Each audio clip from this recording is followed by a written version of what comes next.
táto sezóna bola zatiaľ taká najúspešnejšia pre mňa, lebo vlastne dokázal som sa tak z polovice presadiť do toho Ačka v Chelsea a vlastne potom som ešte pridal štarty za repre, čiže tá sezóna určite, že bola veľmi dobrá pre mňa, vlastne stále mám 19 rokov, ale tak vždy sa dá čo zlepšovať a určite, že mohla byť lepšia, ale tá prvá sezóna v A-tíme si myslím, že bola dobrá.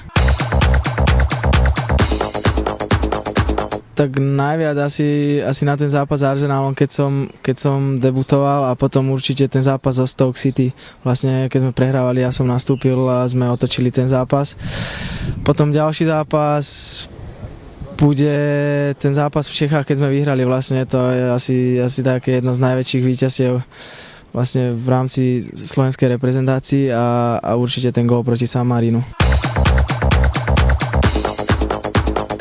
Tak určite, že ma to teší, lebo v sezóne som neodohral moc zápasov, takže aspoň teraz pri konci som si zahral za Ačko a potom hneď o 3 alebo 4 dní aj za 21.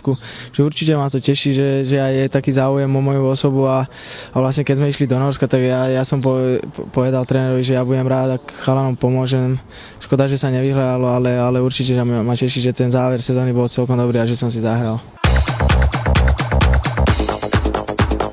Už sa chcem prepracovať nastálo do Ačka, vlastne začínam prípravu s nimi, tak uvidíme, nový tréner prišiel, uvidíme, ako to bude fungovať, dúfam, že sa tam presadím a potom určite častejšie nastupovať a potom cieľ je hrávať aj za repre a určite, že postúpiť na majstrovstvá sveta.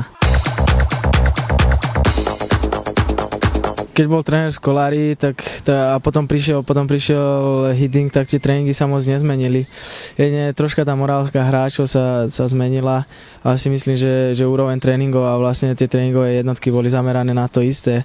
Ale vlastne ja som to nejako ani nevnímal, že sa zmenil tréner alebo nejako sa ma to nedotklo, ale proste ja som šťastný, že za Scolariho som dostal tú príležitosť a potom aj za trénera, vlastne keď odišiel, tak bol tréner Ray Wilkins, takže aj za neho som dostal šancu vlastne v jednom zápase.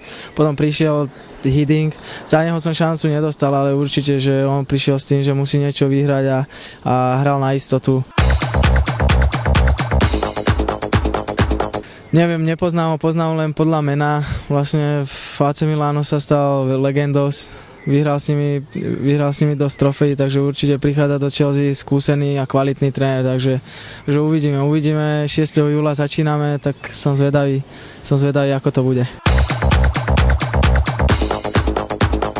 Dovolenku trávim doma, vlastne doma som nebol pomaly od Vianoc, takže si to doma užívam. K moru sa tento rok nechystám, vlastne chcem byť doma s rodinou, s kamarátmi.